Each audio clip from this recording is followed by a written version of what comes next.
We are given two blocks of masses m1 and m2 connected by a light spring of natural length L0 and stiffness K, resting on a smooth horizontal surface.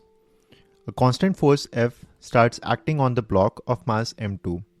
Our task is to find out the minimum and the maximum distance between the two blocks during the subsequent motion. Now, under the influence of the external force, the spring underwent some stretching, let's say x.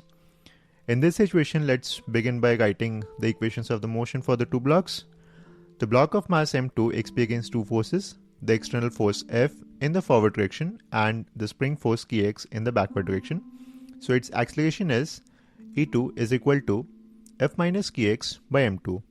The block of m1 is pulled only by the spring force Kx in the forward direction, so its acceleration is E1 is equal to Kx by m1. Now, since we are interested in the distance between the two blocks, we focus on the relative acceleration. The relative acceleration is A relative is equal to E2 minus E1. Substituting the values of A2 and E1, we get A relative is equal to F by m2 minus Kx into 1 by m1 plus 1 by m2. This expression can be simplified by introducing the reduced mass, wherein reduced mass is equal to mu is equal to m1 into m2 by m1 plus m2. Multiplying the entire equation by mu, we get mu into A relative is equal to F into m1 by m1 plus m2 minus kx. Now pause here and observe something extremely important. Compare this equation with the standard equation of motion for a block of mass m attached to a spring fixed to a wall and pulled by a constant force F dash. Under the influence of this force F dash, there is going to be some extension. And in this particular situation, let's write down the force equation for m. We'll get F minus Kx is equal to ma. The structure of both these two equations is identical. The mass m is replaced by the reduced mass mu. The force F dash is replaced by F into m1 by m1 plus m2. The extension x represents the relative displacement between the blocks. This means the relative motion of the two blocks is exactly equivalent to a single mass mu attached to a spring fixed to a wall under a constant force. This is not an approximation, it is a direct mathematical equivalence. Now let us analyze this simpler system.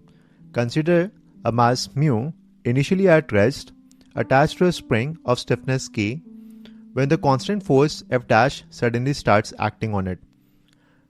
At the point of maximum extension, the velocity of the mass is 0. By conservation of energy, the work done by the force equals the elastic potential energy stored in the spring. The work done will be equal to F dash into x max, which is going to be equal to the elastic potential energy in the spring, which is equal to half kx max squared. If I solve this equation, I'll get x max is equal to 2f dash by k. Now substituting back for our system, we get x max is equal to 2 by k into fm1 by m1 plus m2. Therefore, the maximum distance between the two blocks is L max is equal to L0 plus 2 fm1 by k into m1 plus m2. And since the spring is initially unstretched, the minimum distance is simply L min is equal to L0. As a special case, as asked in this question, if m1 is equal to m2, the expressions reduce to L max is equal to L0 plus f by k and L min will be equal to L0.